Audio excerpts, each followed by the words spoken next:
Hello everyone, welcome to my channel. I'm Jordan and welcome to today's video, which is my fall TBR. I know we're not quite in fall yet, but it is quickly approaching. I have a daughter starting kindergarten this year. It's my first kid to start school, and I feel like once kids are in school, fall is back. And we're only a couple of weeks away from that, so it feels like it's quickly approaching. I have gotten away from monthly TBRs a little bit this summer, mostly because summer has been crazy. I'm sure some of you can relate, but I wanted to get a little bit back into my TBR routine. So I figured just a nice broad fall TBR would be the perfect way to do it. So in front of me, I have 20 books that I'm hoping to read in the next, I don't know, 2 to 3 months, which is super doable from a numbers standpoint. It's just a matter of actually picking these specific books up. But I should have a good chance because a lot of them are going to be featured in reading vlogs. So let's just get right into it, shall we? The first reading vlog that I want to film as soon as I can is my next book of the month reading vlog, because I've got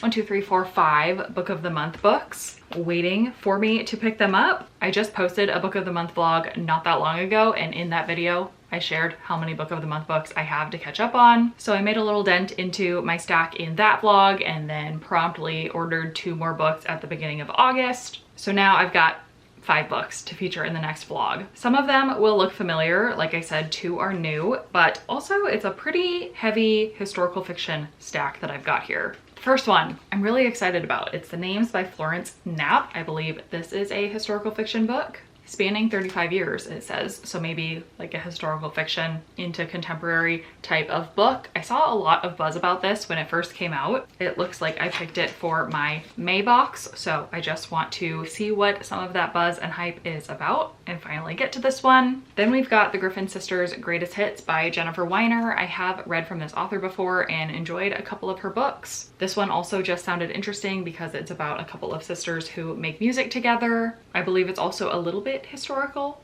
Early 2000s. I guess I don't know if I'd really call that historical, but that's also quite a different vibe when you're talking about music. But yeah, excited to get to this one as well. And this was my April book of the month pick. Then we've got yet another historical fiction. This one was my June book of the month pick, and it's called What Kind of Paradise by Janelle Brown. This is set in Montana in the mid 1990s. So again, not super historical, but far enough back to feel just a little bit nostalgic, at least to me. I have not seen as much buzz about this book as the other ones, so I kind of went out on a limb based on its description and vibes alone. So we'll see what happens. And then in my most recent box, as I mentioned in August, I did pick up 2 books. The first one is one of their main August picks, and I went with Forget Me Not by Stacey Willingham. This is a mystery thriller. I have read and generally enjoyed all of Stacey Willingham's previous books. Yes, she's written 3 before this one, and I think I've given them all either 3 or 4 stars. So I've generally enjoyed them, but I have not had a 5-star book from her yet.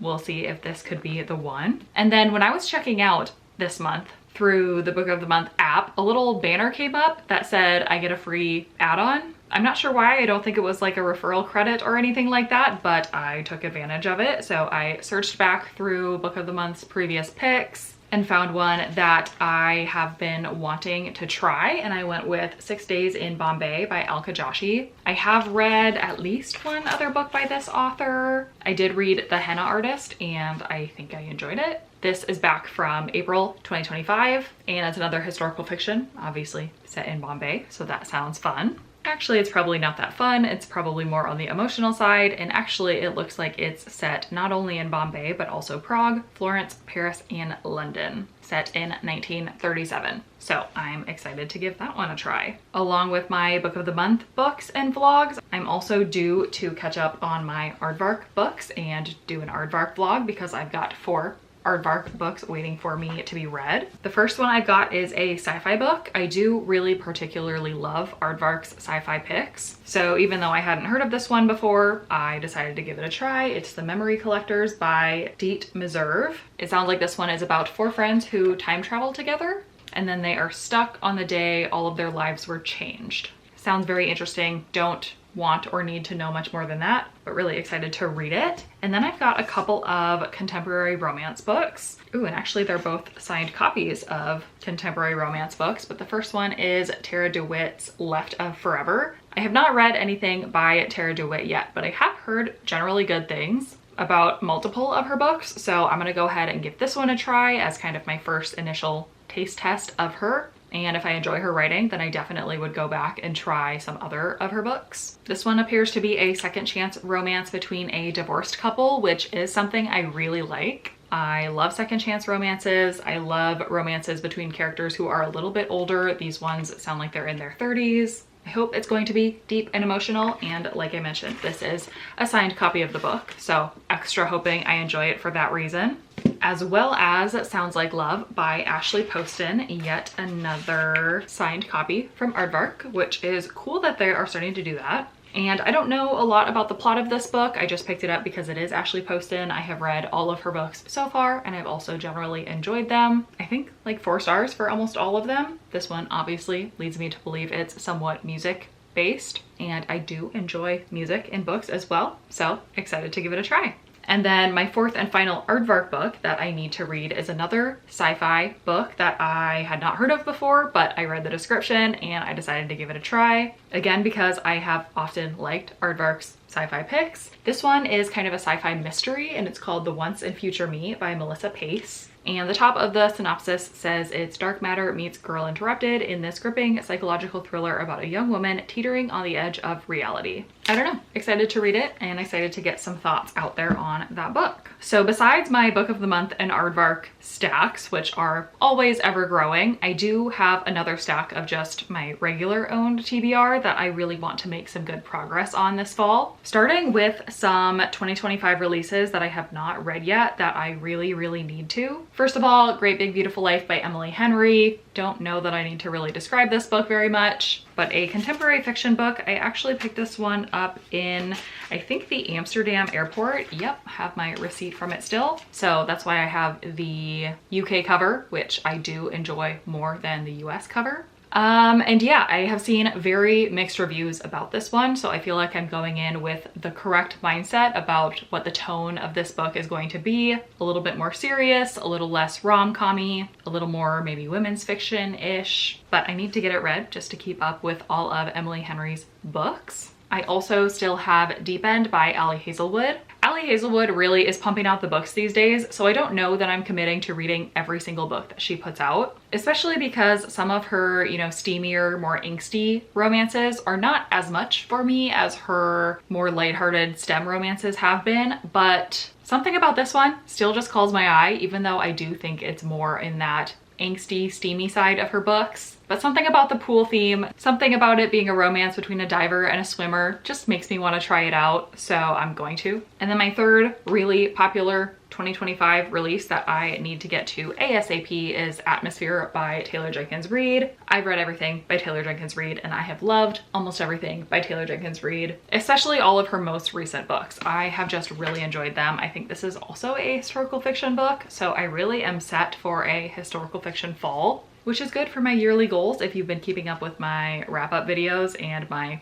goal progress. But I'm excited for this one. Historical fiction set in the 1980s about a woman in the NASA space shuttle program. It sounds completely up my alley, and I have seen good reviews for this one, so I need it in my brain. I need to read it right now. This book is also just so pretty. I love it.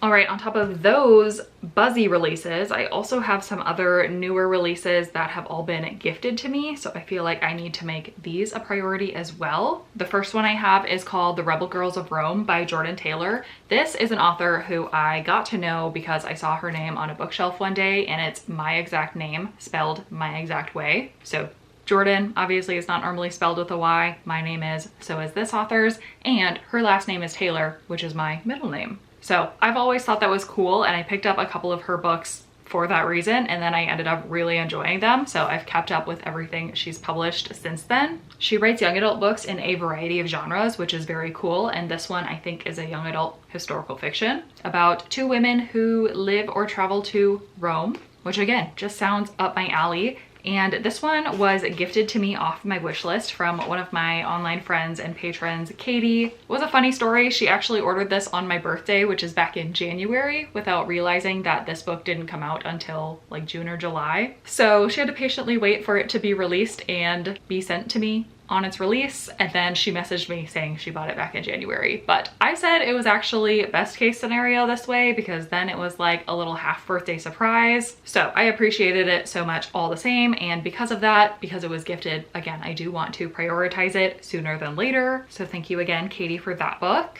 And then I have a book that is definitely more of a summery vibe, but I don't really want to carry it over until next summer. So I'm gonna try to squeeze it in here into early fall, late summer, and it's Problematic Summer Romance, also by Ali Hazelwood. To be honest, I don't know what the vibe of this book is, if it's more of her steamy side or if it's more of her playful rom-com-y side. I don't think it's a STEM romance specifically, but this one was gifted to me from my friend Danielle. So again, I want to read it for that reason, and again, just to keep up with Ali Hazelwood's books as much as I possibly can. Then I have a book that was gifted to me from my friend Lisa, who knows I have a love for beautiful books and signed books, and also this is an author that I have really enjoyed in the past, so she sent me a copy of Darkly by Marisha Pessl. And Lisa, I know I need to read this book as soon as I can, so I'm putting it on my fall TBR so that I do that. But this book says it's about a seemingly ordinary teenage girl, a mysterious internship, and a legendary game designer now dead.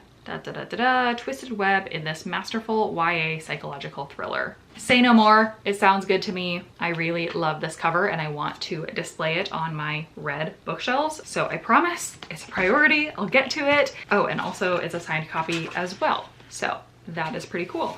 All right, and then my last gifted book to me is one that I've been holding on to for a while. This book was gifted to me by my husband, I think for my birthday, if not Valentine's Day. Either way, it was towards the beginning of the year, but it's Demon Copperhead by Barbara Kingsolver, another historical fiction book and another very, very beautiful cover. And I definitely want to get this read before the end of this year. Okay, and then as if that is not enough, I did tack on 3 additional books that are all recently acquired by me. I did buy all 3 of these books, and I don't think any of them are newer releases or anything, but they're just books that I'm interested in. Just based on the vibes, I think I'm going to enjoy them. First, we have Fragile Sanctuary by Catherine Cowles. I have not read this author before, but I have heard a lot of good things, and it sounds like she writes books in the like suspenseful romance or romantic suspense genre, which I haven't read a ton of, but does sound like it would be up my alley. So I want to give this one a try, and I think it's the first in a series, so fingers crossed that I enjoy it and can read more in this series